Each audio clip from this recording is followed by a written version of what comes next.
queridos amigos, estamos hoy en el Museo Zorrilla de San Martín, aquí en Montevideo, pero vamos a estar hablando del Museo de Colonia, porque mi invitado del día de hoy es Andrés Leal, y Andrés es el director técnico, es así, del Museo de Colonia, ¿no es cierto? Exacto, me encargo de la coordinación técnica del Museo de Colonia ya hace varios años. Bueno, bienvenido. Bueno, muchas gracias, muchas gracias. Qué lindo poder charlar y también hablar de esta doble función en tu vida, ¿no? Porque vos sos a su vez director de teatro, actor, y a su vez tenés esta especialización, sos museólogo, digamos, y ¿cómo combinás esto, no, en tu vida? Son como dos patas, así. Esas son las dos patas que me permiten caminar, de alguna manera, ¿no? Dos pasiones, digamos, que te llevan. Sin duda, sin duda.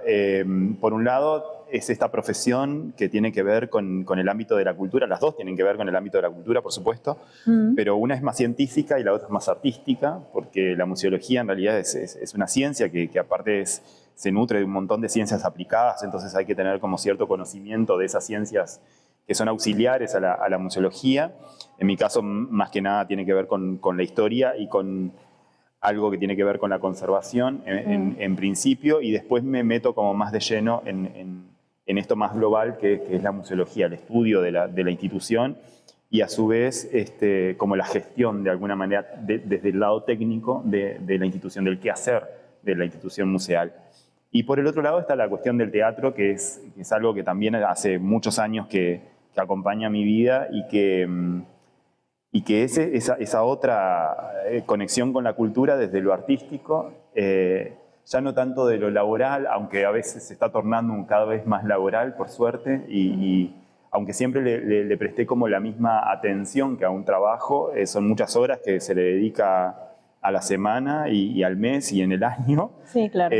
Hay muchas cosas que uno deja de lado por hacer eso que uno quiere, así que son como dos ramas como vitales. Como complementarias de alguna manera en tu vida. Sí, y creo que con el tiempo he llegado como a encontrar puntos en común y empiezo como a relacionar una cosa con la otra, y ya a esta altura es como que terminan siendo como indisociables, ¿no? A esta altura de mi vida, que ya tengo un tiempo en las dos áreas, 20 años en el campo de la museología y unos 25 quizás en el ámbito del teatro, es como que no se pueden separar, ¿no? Y aparte hay cosas que se mezclan, el tema de la iluminación, del espacio, de las narrativas, de los discursos, de los públicos, de las audiencias, de cómo gestionar determinadas formas de contar. O sea que hay muchos puntos que están muy intrínsecamente relacionados, y obviamente una persona que hace las dos cosas o que está en los dos ámbitos tiene una cabeza artística ya.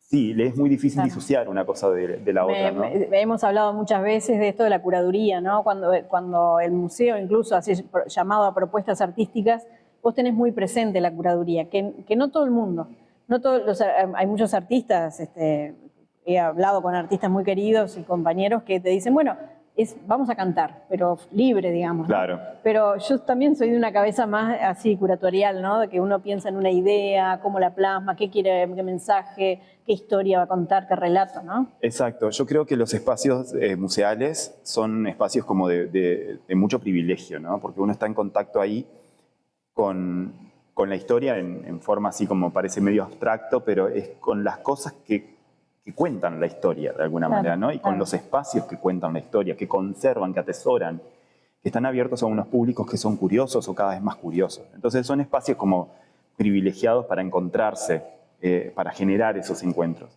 Creemos que para cantar libre o manifestaciones artísticas libres de cualquier tipo, quizás hay otros espacios que son hasta más útiles en ese aspecto. Entonces, por lo menos desde la política del Museo de Colonia o lo que hemos venido trabajando en el último tiempo, es que aquellas propuestas artísticas que se presentan al museo o que el museo trata de generar estén intrínsecamente relacionadas con el discurso que abordamos, ¿no? Claro. Para fortalecer el discurso y para fortalecer también la propuesta artística y generar un público específico, justamente valorando ese privilegio que da el museo de encontrarse, ¿no? Encontrarse con la historia, con los objetos, con la historia detrás de los objetos y entre el mismo público, ¿no? Interesante. Ya vamos a hablar del museo, porque tengo muchas preguntas para hacerte, más en esta época que se viene Museos en la Noche, prontito nada más. Pero quiero hablar un poquito de esto del teatro, ¿no? Porque han hecho vos decís 25 años, es toda una vida dedicado al teatro. ¿Cómo nació en vos esa pasión? Yo digo que siempre hay un culpable en todo esto, ¿no? En la vida siempre hay un culpable. En este caso fue mi amigo de la adolescencia, ya más grande, que me encuentra de alguna manera interesado en estas cosas, que fue Rubén Cortizo. Es una persona muy importante en mi vida y que a los 15 yo era alumno de la UTU no, ya había dejado de ser alumno de la UTU en Juan Lacase y me encuentra en una radial, la vieja radial de Juan Lacase, al lado del ciprés ese que todavía perdura en medio de la rotonda. Y me dice, mira que va a haber un taller en la biblioteca, me gustaría que fueras, que te prendas y que... Yo era la primera vez que tenía un encuentro. Vos eras adolescente. 15 años. Claro.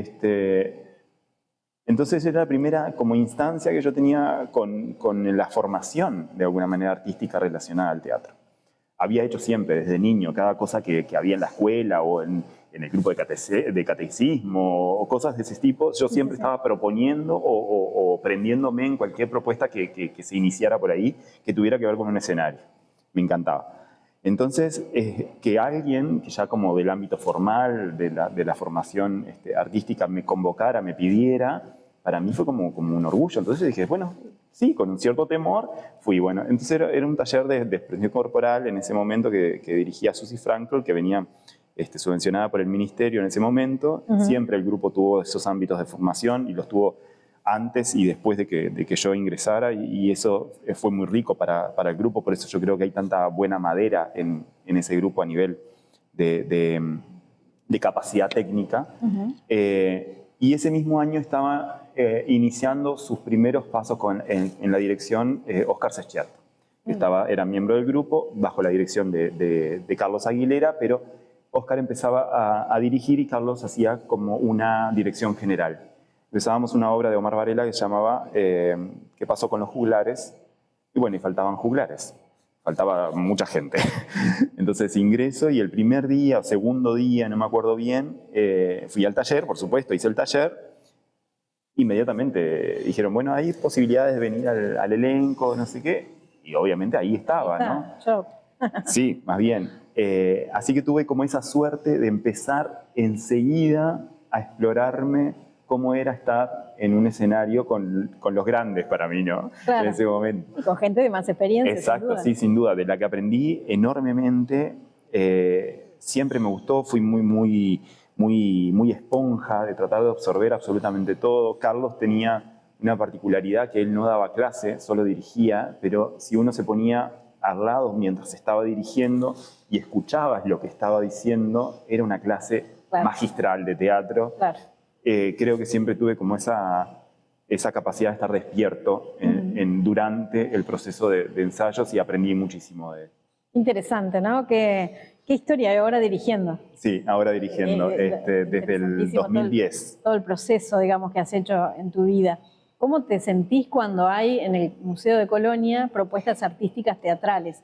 Porque Colonia tiene esa particularidad que con la belleza de la ciudad vieja te remonta, te traslada a otra época. Y muchas veces encontrás actores que están personificando a la gente de época y qué sé yo, y ahí me imagino tu lucha interna, ¿no? O los querés dirigir, sí. O acomodate el vestuario así, o ponete allá, o soy el director del museo, bueno, no me meto por esa área. Es una cuestión de sufrimiento muchas veces, no porque lo que se esté presentando sea malo o lo que sea, pero uno necesita o quiere colaborar porque ¿sí? Claro, porque es una necesidad, ya no es una... Es una forma de ser, no hay, como te decía al principio, no hay forma de disociar. Se es así, punto. Es como el ojo entrenado, decir, bueno, mira que tenés esto medio torcido, o esto no lo deberías hacer, o esto no va con tal cosa, quizá, ¿no? En pro de colaborar. Habría que ¿no? poner una luz. Acá habría que... Exacto. A veces no se puede, a veces uno se queda ahí con solo las ganas o la buena intención y no se puede avanzar más que eso. A veces sí se puede. Y es lindo, porque en realidad tiene que ver también con el no egoísmo en el arte, con esa generosidad, con lo que poco que uno sabe, por lo menos compartirlo de alguna manera, y a su vez nutrirse también de lo que el otro sabe, y bueno, en esa ida y vuelta creo que crecemos todos. Bien. El interior, ¿cómo es para este desarrollo? ¡Qué preguntón! Porque viste que cuando hay actores se van a ciudades más grandes en realidad. Para mí me parece que es más difícil, pero también es verdad que hay más público, ¿no? Sí. La gente que migra a Buenos Aires o que migra a diferentes lugares enormes con muchos teatros, pero el interior es más pequeño, todo el mundo se conoce, hay salas pequeñas y también, por supuesto, hay posibilidad de viajar. Yo los he ido a ver a Montevideo. Yo soy un poco cruel con la respuesta, porque en realidad, en cuanto a desarrollo económico como una actividad laboral, es jodido. Claro. Es muy difícil, porque no hay, primero que no hay una cultura del pago todavía por el trabajo artístico, como quizás también lo conocés, ese gran dilema. Pasa acá también en Montevideo, no es patrimonio del interior solamente.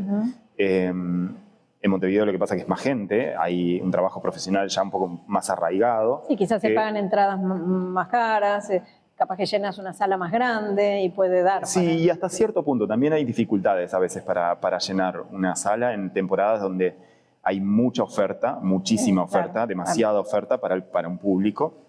En el interior eso se agota aún más rápidamente. Pero lo que pasa en el interior creo que es un poco mágico, que tiene que ver como con el contacto, el conocimiento, el diálogo que hay con los públicos, la formación de los públicos. Las ciudades tienen una idiosincrasia a nivel de público muy particulares. No es lo mismo ir a actuar a, no sé, a Graciada que ir a actuar a Rosario o que actuar en Juan Lacase o en Colonia. Hay un diálogo con el público que es bien diferente, muy particular.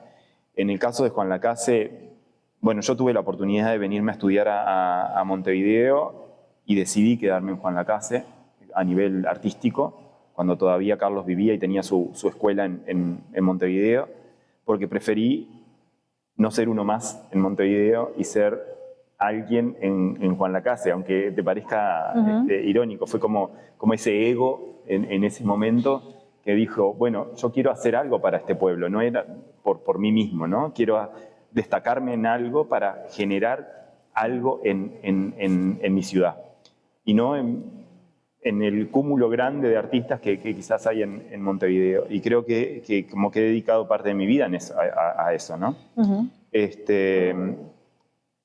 Pero es difícil porque en realidad no termina de ser una actividad económica sustentable.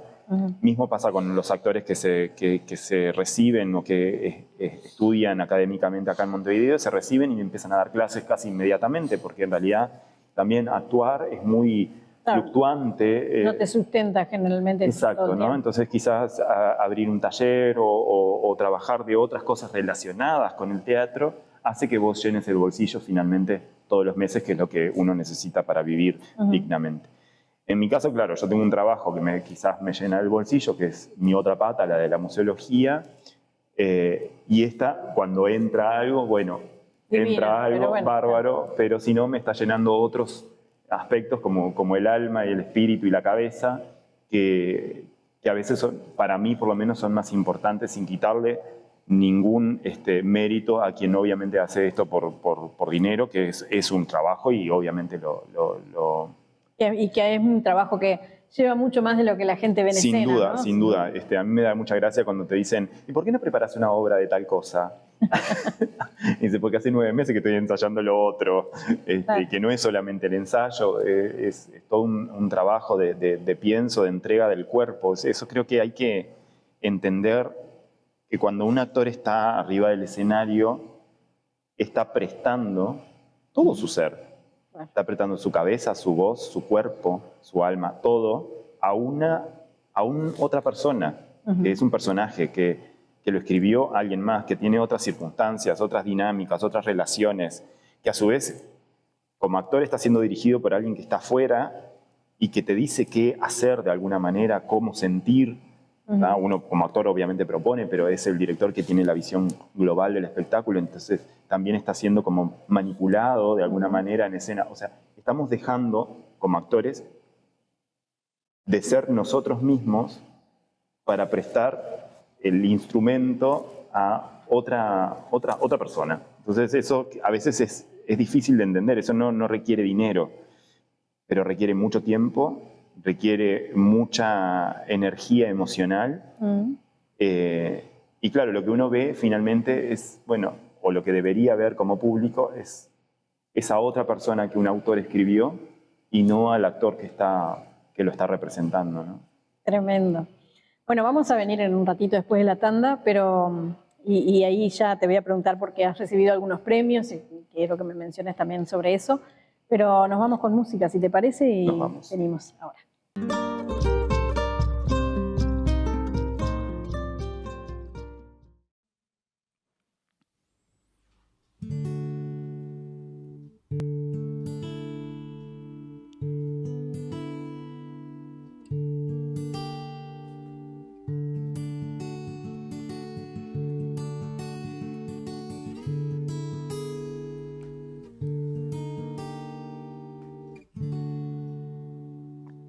Cuatro paredes que son tres, ¿no ves?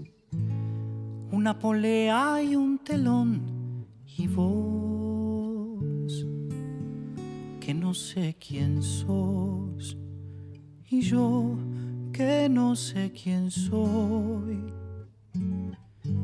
Por lo menos hoy seré tan solo una canción. No me olvides, no, no te pierdas, no. Puedo ser un mercenario que mata por dinero, mientras haya un escenario.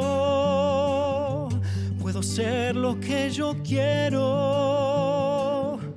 pero cuando no me miras, ahí es cuando me pierdo. Puedo ser lo que vos quieras, pero siempre que estés viendo.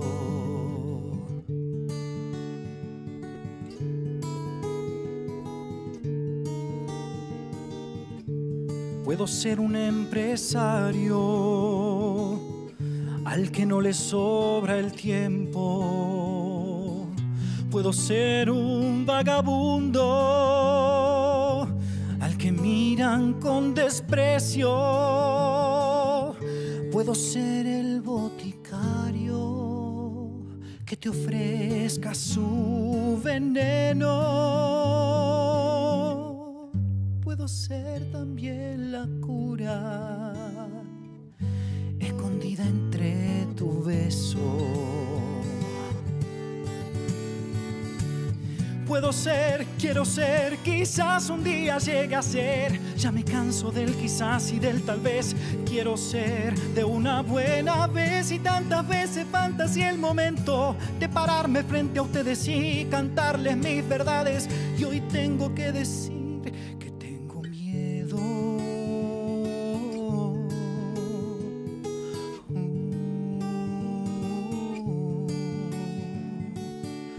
¿Qué pasa si no me sale? ¿Qué pasa si me equivoco? ¿Y qué pasa si fracaso? ¿Y qué pasa si estoy loco? ¿Y qué pasa si una noche no nos viene a ver ni el loro? Y por eso siento miedo, y por eso a veces lloro. Ya se larga la segunda de esta fábula enredada. Ya me pongo mi vestuario, recupero la confianza. Y aunque a veces no me gusta lo que hago para nada, siempre opté por lo más sano, el dejarme ser y basta. puedo ser, quiero ser, quizás un día llegue a ser. Ya me canso del quizás y del tal vez. Quiero ser de una buena vez y tantas veces fantasía el momento de pararme frente a ustedes y cantarles mis verdades. Y hoy solo puedo decir: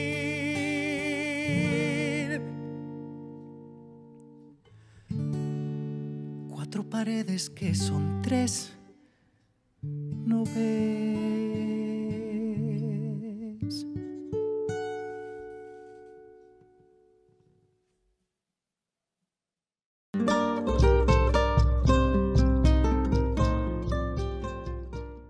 Continuamos charlando con Andrés Leal, él es de mi pueblo. Ustedes dirán que yo, la verdad que privilegio bastante a la gente de Guanacaste, 2x3 los traigo para charlar un poquito. Y en este caso estamos hablando de sus dos grandes pasiones. Por un lado él es museólogo y es responsable técnico en el Museo de Colonia, y ya vamos a hablar de eso, pero también es actor, es director de teatro, y te decía en el bloque anterior, vamos a hablar porque ha sido premiado Andrés, y quería preguntarte cuál de estas distinciones para vos ha sido algunos hitos importantes, ¿no?, que marcan ahí tu carrera. Bueno, yo creo que después de varios años dirigiendo, la premiación por Globo a Mejor Espectáculo y Mejor Dirección de la Bienal de Teatros del Interior. De acuerdo, sí, yo entrevisté a Rubén Cortizo por eso, sí. También estaba nominado como actor en ese momento. Me hubiese gustado porque fue un personaje que le entregué todo. Fue muy difícil para mí hacer ese personaje porque me atravesaba anímica, emocional y espiritualmente. Pero ganar el premio como a Mejor Espectáculo y a Mejor Dirección es una cosa como más, como que no se puede romper de alguna manera, es como abroquelado, ¿no? Es sólido, ahí no me salía la palabra, sólido. Y creo que es como un corolario de un montón de trabajo, de una madurez también como a nivel de dirección. En ese espectáculo yo actuaba, dirigía, aparte, lo que es un doble trabajo importante. Es un espectáculo que yo lo tenía todo clarísimo en mi cabeza de principio a fin, desde el punto uno, desde el momento uno. Y era mi primera nominación particular, entonces creo que eso me terminó como de poner así como sólido en el trabajo teatral.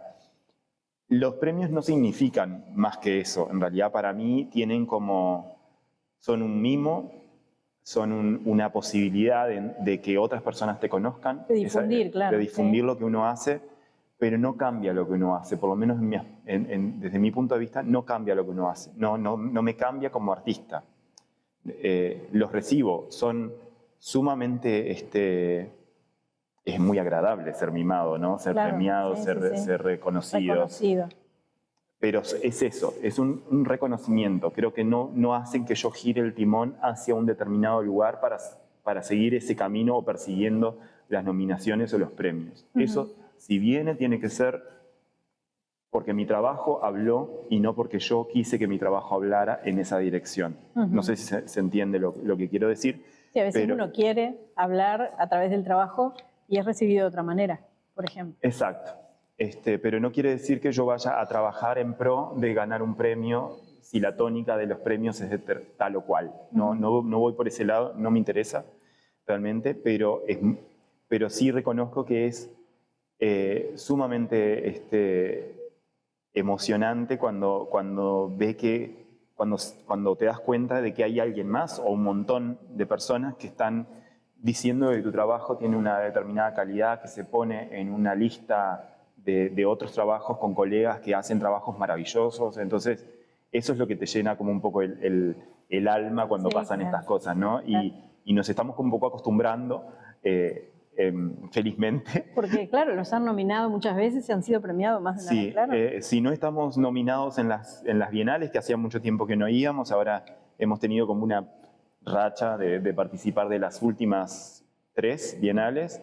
Hemos estado también presentes en el teatro como Teatro del Interior en Montevideo. En algunos casos hemos ganado, en otros no, pero siempre hemos estado nominados desde hace un tiempo.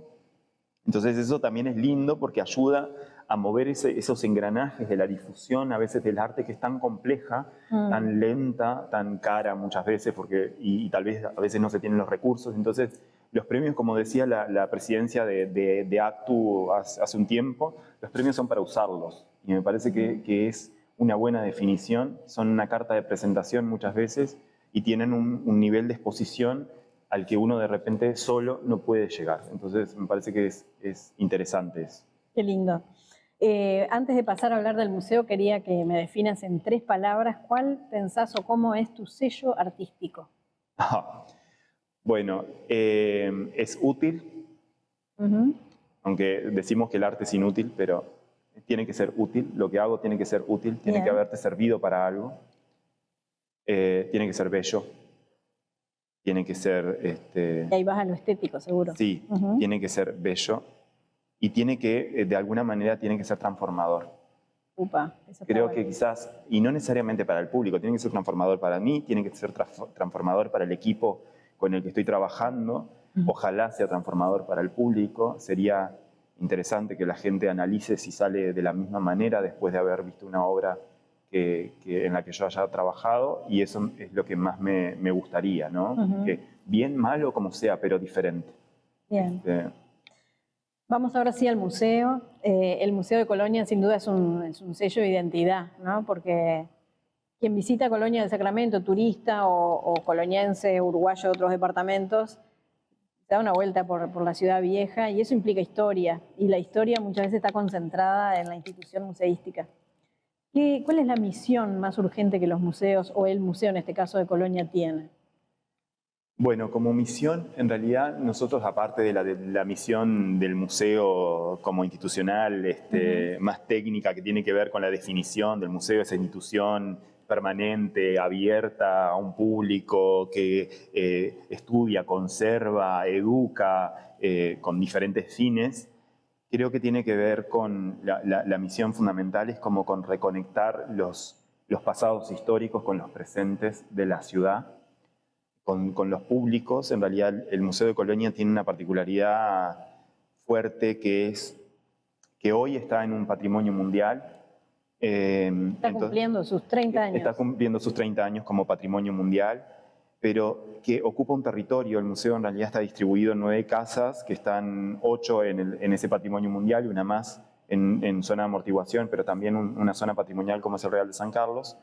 Pero estas 8 que están en el barrio histórico de Colonia del Sacramento, Barrio Sur, ocupan justamente este territorio que ha pasado por diferentes tipos de procesos. Y en ese territorio ocupado nosotros encontramos como diferentes conflictos,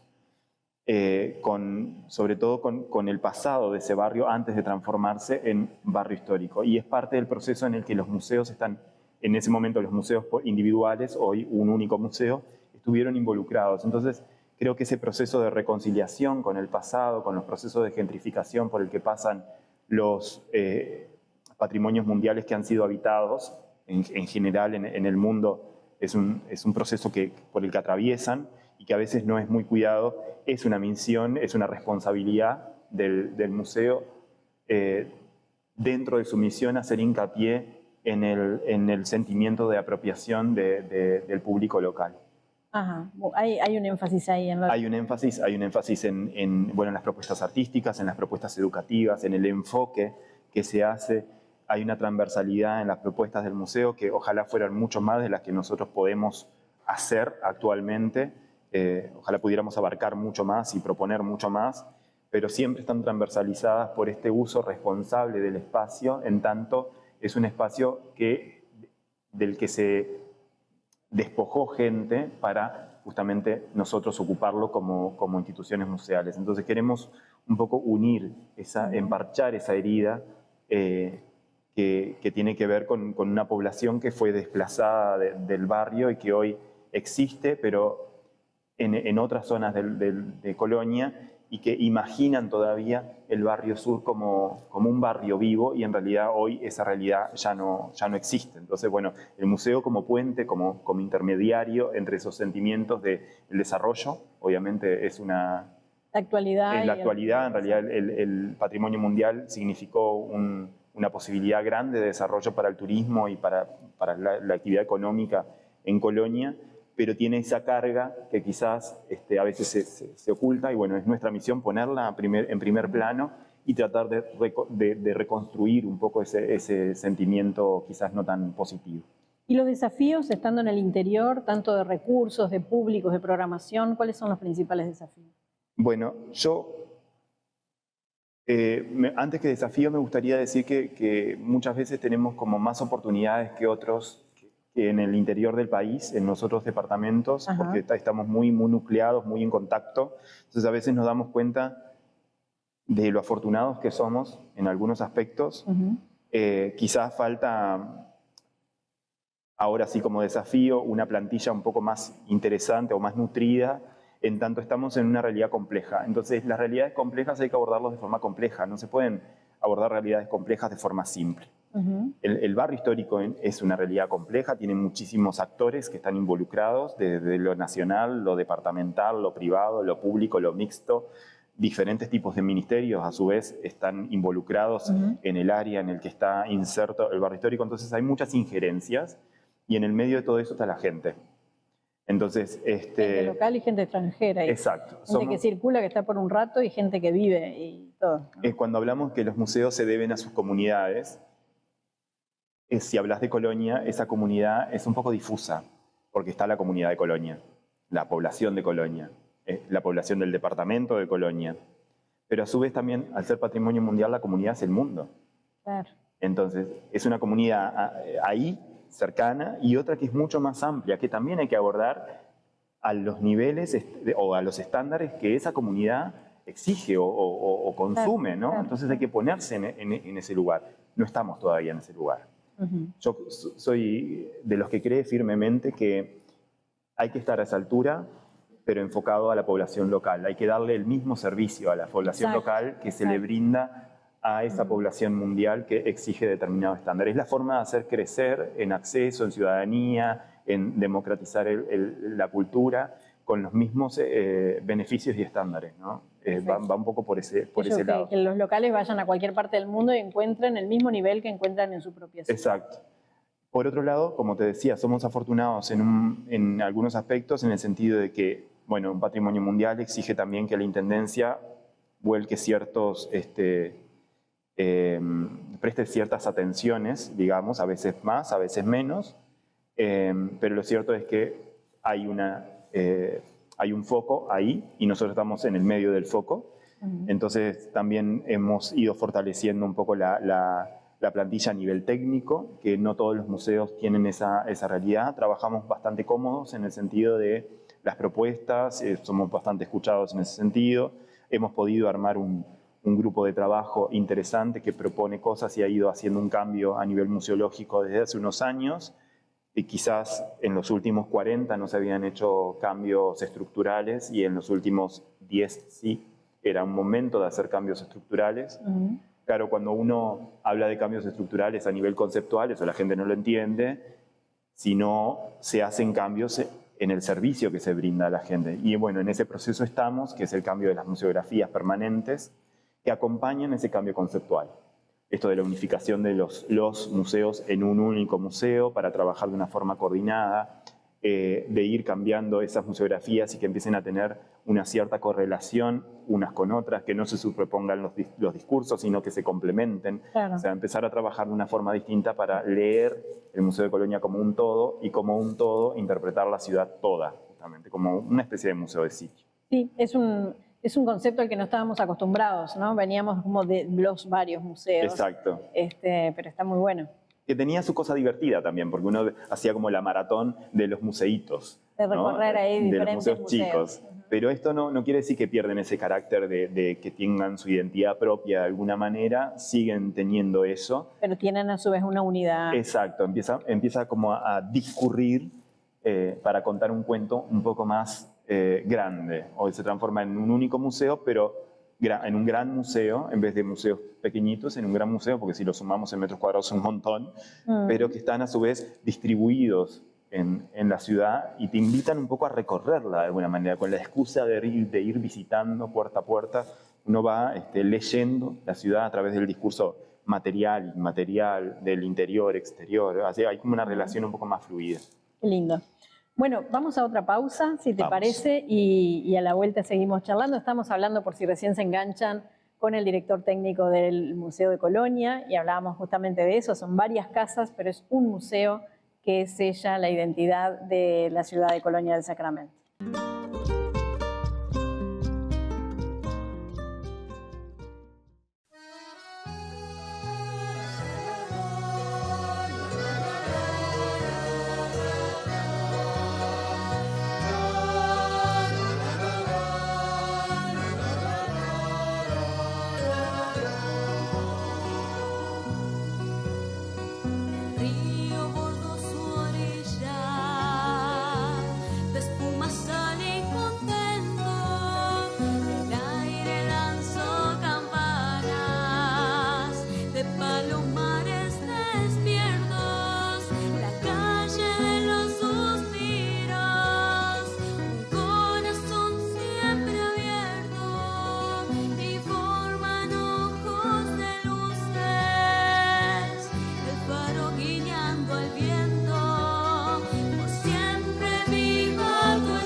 Regresamos y estamos conversando con el director técnico del Museo de Colonia, Andrés Leal, y a nuestro fondo ven en realidad la Rambla de Montevideo, porque no estamos en Colonia, tenemos que ser honestos, ¿no? Aproveché su venida a la ciudad de Montevideo para poder conversar tranquilos acá. Nos han recibido muy amablemente en el Museo Zorrilla, y por eso es que ustedes ven a nuestra espalda una Rambla de Montevideo en este bellísimo museo que fue casa de José Luis Zorrilla, si no me equivoco. Exactamente. Y bueno, ya que están ahí, cuando quieran vengan por acá, además del Museo de Colonia, dense una vuelta por el Museo Zorrilla porque es divino, ¿no? Ver esta casa de época maravillosa. Hablando de cosas de época, ¿cómo se trabaja la preservación, no? Me imagino que eso es todo un desafío. He visto que la escuela de, no sé cómo se llama, en Colonia Artes y Oficios, o algo Exacto, así, Manuel Lobo. trabajan algunos cursos de eso. A mí, yo a veces me tiento de hacer alguna cosa así. Todavía no fui, ni me anoté a ninguno, pero te confieso que son algunas cosas que me captan el interés. Es un mundo muy divertido. Es un mundo también que a veces es un poco vedado para el público en general. Uno no se imagina todo lo que se hace atrás de una pieza para que llegue a una vitrina, a una peana, para que la gente la pueda ver finalmente. Es un cúmulo de conocimientos muy grande. Es un trabajo técnico muy específico, muy específico. Que los materiales no se degraden. Exacto. Y es toda una filosofía de trabajo también, ¿no? Porque cuando un objeto entra a un museo, transmuta. Cambia ¿no? Sí, cambia, absolutamente. Pasa de ser un objeto cotidiano, tu tablet, el collar que tenés puesto ahora, pasa a formar parte de un acervo y empieza a tener otros cuidados, porque acá nosotros empezamos como a tratar de ir contra el tiempo. Claro. Esa es como la premisa base, es frenar el paso del tiempo. Lo que queremos hacer es que perdure, que hoy lo puedas ver, que disfrutemos, nuestras generaciones puedan disfrutarlo, pero que las futuras puedan hacerlo en las mismas o mejores condiciones. Sabemos siempre de antemano, luchamos contra algo que es inevitable, que es la muerte. Entonces sabemos que todo objeto va a morir, pero tratamos de que esa muerte sea muy lenta y muy digna. Esas son como dos bases también para el tratamiento, para toda acción que se haga con respecto a la conservación. Después hay 1000 técnicas que son muy específicas de cada una de las materialidades que componen las colecciones. En mi caso fue como mi primer amor dentro de la museología, la conservación. Tuve la suerte, enorme suerte, de haberme interesado por eso, de mostrar interés dentro del museo. Yo entré como guía a trabajar al museo en el 2006, y el 2007 empezamos con una serie de capacitaciones de la mano de la Dirección de Bibliotecas, Archivos y Museos de Chile, en un convenio que hizo en ese momento un banco que se establecía en Colonia, la Intendencia y la Dirección chilena.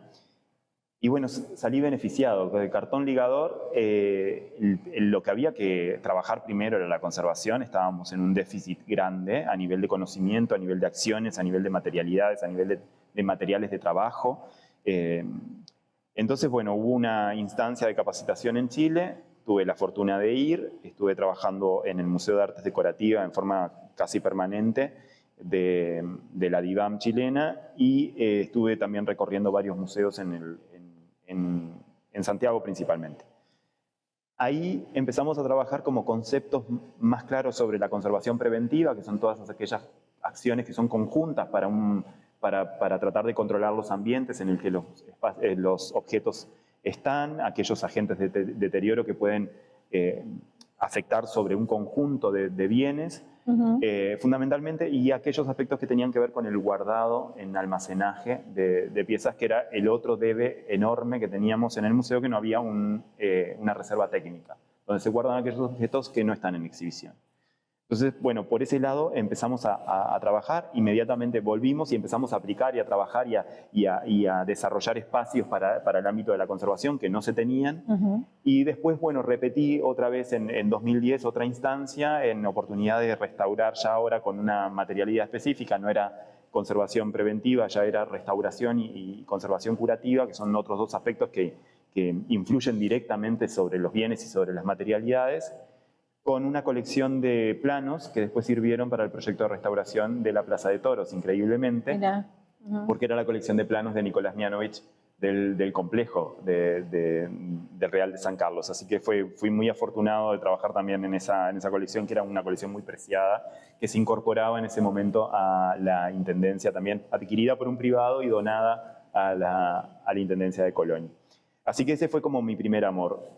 A partir de ahí desarrollamos el área técnica. Cuando yo empiezo ya la carrera de museología, ya con unos años más, empiezo como a correrme un poco del ámbito de la conservación, pero sí estuve siempre relacionado más en el ámbito académico con la conservación, y ahí se da lo del curso de conservación de la Escuela de Artes y Oficios Manuel Lobo, de Artes y Oficios Patrimoniales Manuel Lobo, que pertenece a la Intendencia, y que en convenio con el Laboratorio Lámina de Brasil, de la ciudad de Pelotas, de la Universidad Federal de Pelotas, traen al docente, que es Jaime Mujica Sayés, a brindar un primer curso de como unas 300 horas todo el año prácticamente de conservación de material de metales arqueológicos. En ese curso yo colaboro desde el ámbito de la museología, tiene una filosofía la escuela que es aprender haciendo, entonces todo el tiempo la gente estaba trabajando sobre objetos patrimoniales y a su vez un enfoque muy interdisciplinar donde trabajaban los arqueólogos, el conservador, los científicos, los museólogos, los historiadores. De forma muy horizontal, de tal manera de que la persona, el alumno, pudiera abordar el objeto que estaba aprendiendo a conservar, pero de una forma mucho más holística, ¿no? Así que me mantengo relacionado con la escuela, siempre que puedo colaboro, porque es un ámbito lindo, a mí me gusta mucho también, no soy docente, pero me gusta el ámbito de la docencia, y con esto, lo mismo que en el teatro, de pasar de alguna manera el conocimiento poco o mucho que se tenga a otras personas, ¿no? Interesante eso de, claro, los diferentes materiales, ¿no? Yo he estado en otros museos, bueno, uno muy impactante es este que está en Salta, ¿no? Y que tiene la preservación de estos niños sacrificados y cómo ellos, hay momentos que los retiran del museo para tener un espacio conservado, como que los van rotando, ¿no? Exacto. Los sacan por momento al público y eso que están en una vitrina, todo lo que vos quieras, pero estar expuestos ante el público ya les genera un deterioro más que bueno, estamos hablando de seres humanos momificados, Exacto. o sea que todavía es más frágil, me imagino. Es ese concepto de enlentecer el proceso de deterioro. La exhibición es el peor lugar para un objeto porque está expuesto, justamente esa es la palabra, está expuesto a un montón de agentes de deterioro, que van agrediendo a veces imperceptiblemente, o la mayoría de las veces es imperceptible el daño y a veces uno no lo ve hasta que lo saca y ahí se da cuenta del daño que ha tenido. Hay materialidades mucho más sensibles que otras, por supuesto. En el caso de las momias o de los animales humanos momificados, tienen que ver mucho con el entorno en el que se produjo ese proceso de momificación y el haber sido retirado y transmutado a un museo implica todo un cambio que afecta a la pieza. Nosotros tratamos científicamente de frenarlo, pero es imposible de frenar. Claro. Bueno, yendo a los proyectos actuales, te iba a preguntar qué proyectos que nos quieras contar, que han impactado en la comunidad, que tienen a través del museo. Bueno, el museo en realidad empieza ahora una segunda vuelta de un proyecto que se llamó Voces Silenciadas, que los invitamos a todos a que lo conozcan. Está en la plataforma de YouTube, a través del canal Voces Silenciadas del Museo de Colonia. Tiene que ver con esto de la responsabilidad del museo sobre el territorio que ocupa y las personas que fueron desprendidas de ese entorno en el que hoy nosotros convivimos, en esta intención de reconciliarnos y de convivir, de vivir justamente las dos historias juntas en un mismo lugar. Ganó nuevamente el premio de Educación en Museos. Ese había sido un premio en el 2016, el 7º premio, y ahora volvimos a ganar el 13º premio, afortunadamente este año, hace relativamente poco, que nos enteramos de la noticia, y ahora estamos empezando a trabajar ya para esta segunda fase, que amplía la cantidad de relatos, pero también gira un poco el timón hacia una memoria un poco más colectiva, más barrial, que tiene que ver con las manifestaciones culturales, con los olores del barrio, con los divertimentos del barrio, las historias del barrio, pero de forma colectiva.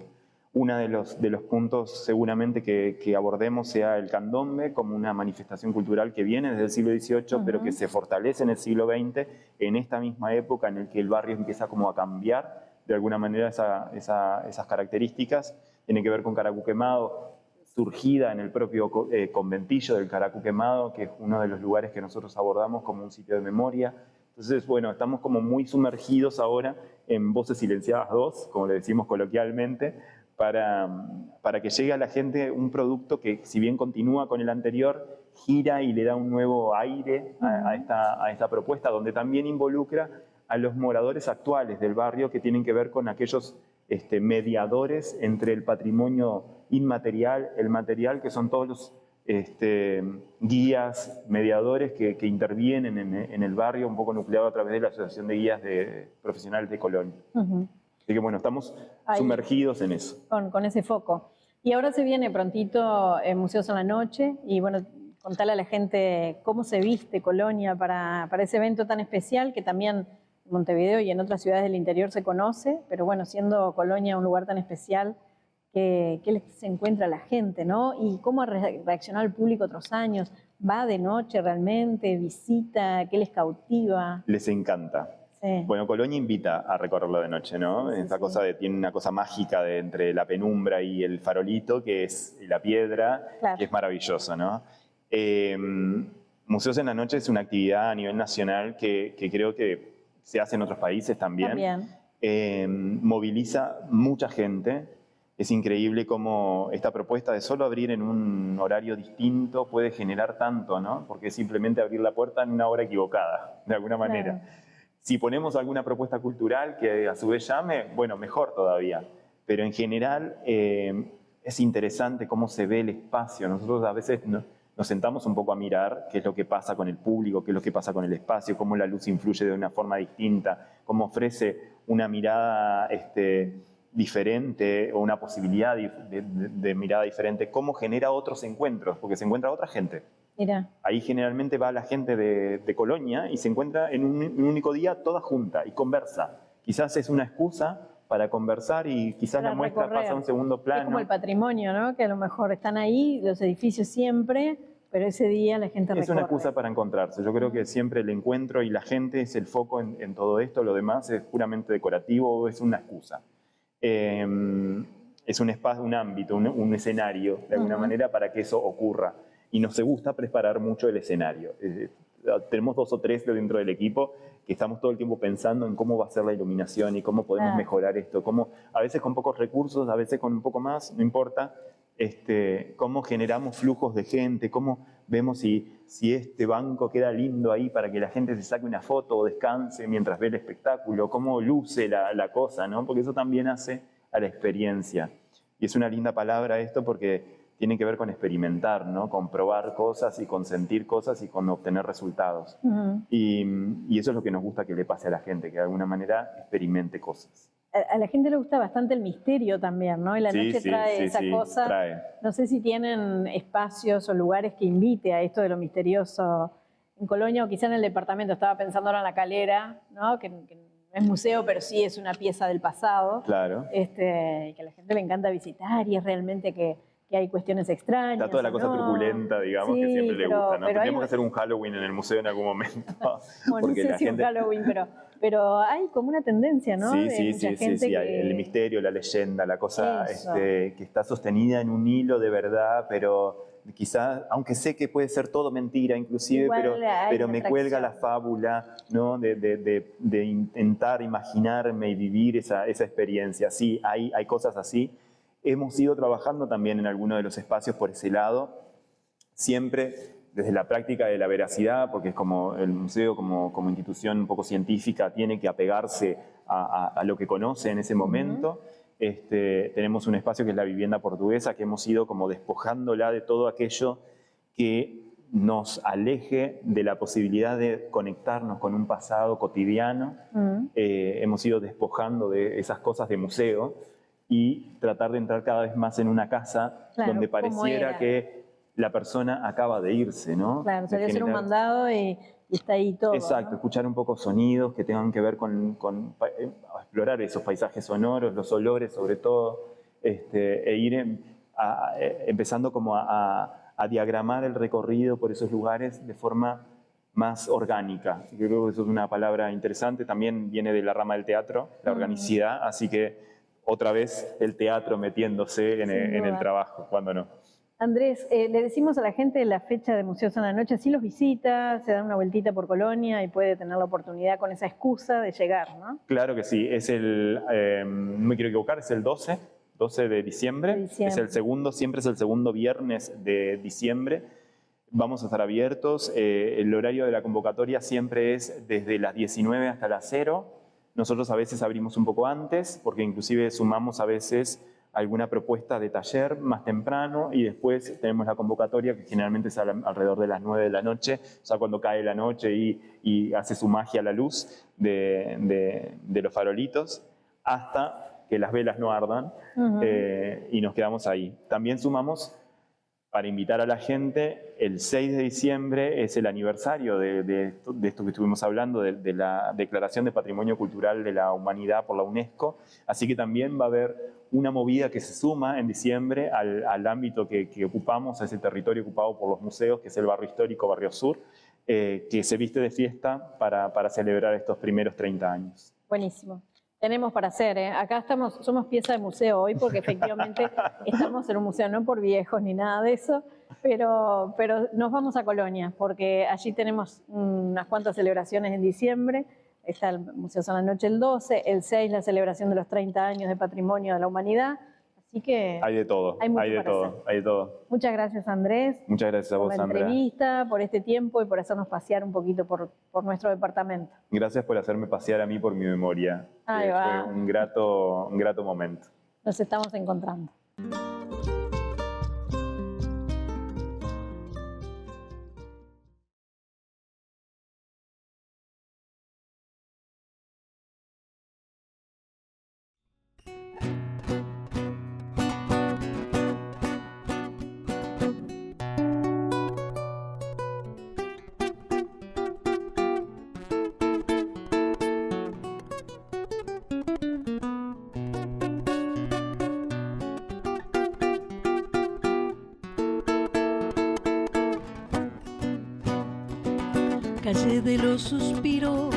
Calle de los suspiros, ¿cuál fue tu historia?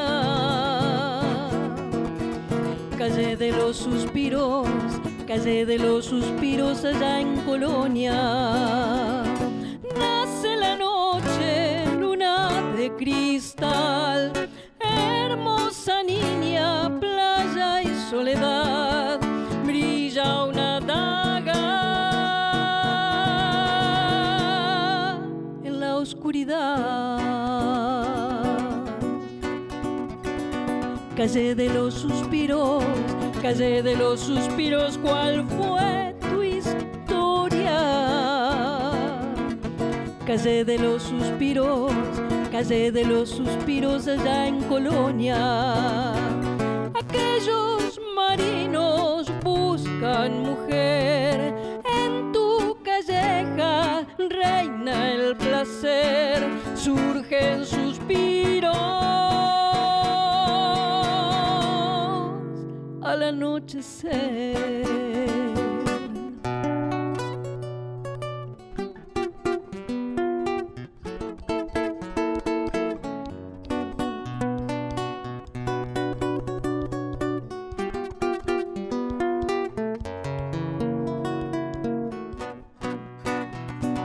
Calle de los suspiros, ¿cuál fue tu historia? Calle de los suspiros allá en Colonia.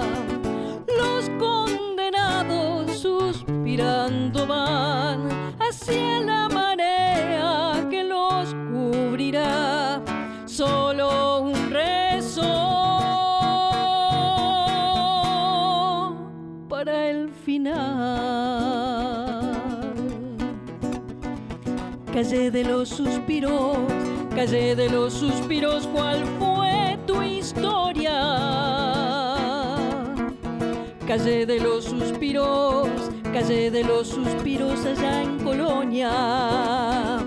Llegan turistas, el mundo cambió, tu empedrado duerme bajo el sol, pocos conocen tu antiguo dolor. Calle de los suspiros, ¿cuál fue tu historia? Calle de los suspiros allá en Colonia. A ver si se animan a acompañarme. Calle de los suspiros, ¿cuál fue tu historia? Calle de los suspiros allá en Colonia. Otra vez, a ver. calle de los suspiros, calle de los suspiros, ¿cuál fue tu historia? Calle de los suspiros, calle de los suspiros, allá en Colonia.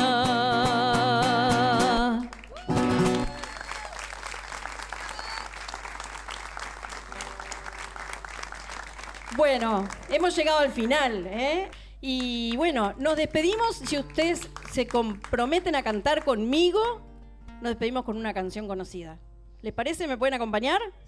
Sí, vamos. A ver si reconocen.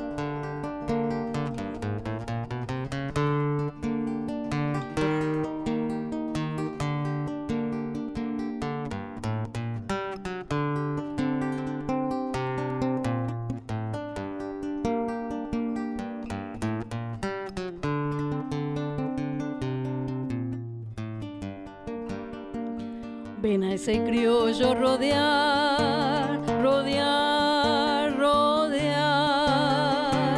Los paisanos le dicen mi general. Los paisanos le dicen mi general. Va alumbrando con su voz la oscuridad.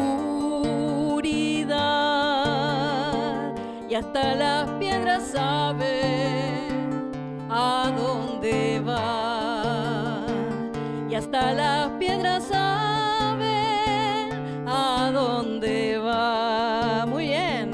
Con libertad no ofendo ni temo, que don José, oriental en la vida y en la muerte también,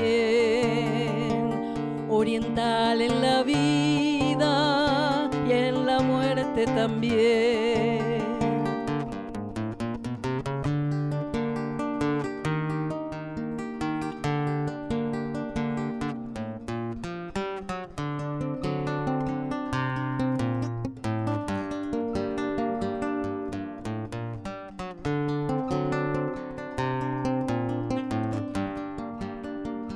Ven a los indios formar el escuadrón, muy bien, y aprontar los morenos el corazón, y aprontar los morenos el corazón, y de fogón en fogón se oye la voz. Si la patria me llama, aquí estoy yo. Si la patria me llama, aquí estoy yo. Con libertad no ofendo ni temo, que don José, oriental en la vida y en la muerte también, oriental en la vida